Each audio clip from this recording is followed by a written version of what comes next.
Hi, and welcome to the course Pricing Options with Mathematical Models. My name is Jakša Cvitanic, and I'm a professor of mathematical finance at Caltech. I've been teaching courses of this type for more than 20 years at various universities, and it's very exciting for me to do it differently with you as my online audience.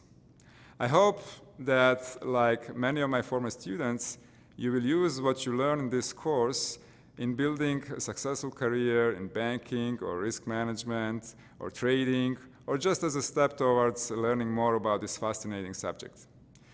When I first immigrated to the United States to do my PhD studies, I hardly knew what a stock was or what a bond was, not to mention an option.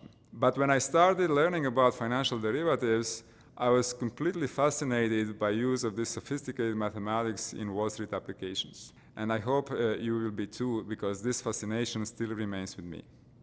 There are two main objectives in this course. The first one is to learn about economics of risk-neutral pricing, and that we can do already with simple discrete-time models. The second objective is to learn about the basics of continuous time models. This means, in particular, that we will study in detail the famous Black-Scholes-Merton model. The Black-Scholes-Merton model is the benchmark model for pricing pretty much any financial instrument on Wall Street. Learning about this model, you will get enough knowledge to learn more about this topic either on your own or taking other courses. The model is probably the most successful economics or mathematics model used in economics or finance ever.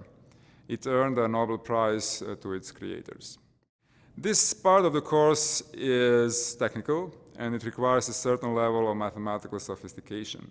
Because of that, I urge you to take the prerequisites assessment, which will be available on the course website. I teach the same course to Caltech undergraduates at the upper level, seniors and juniors, but it's also not too far away from master's level courses at various financial engineering programs. There are some issues which are very interesting, but that we will not have time to cover in this course, including estimation and calibration of model parameters and advanced numerical methods. Nevertheless, you should gain enough knowledge to be able to learn about those topics on your own. I hope you will find the experience rewarding. I know I will. Thank you for listening. Bye.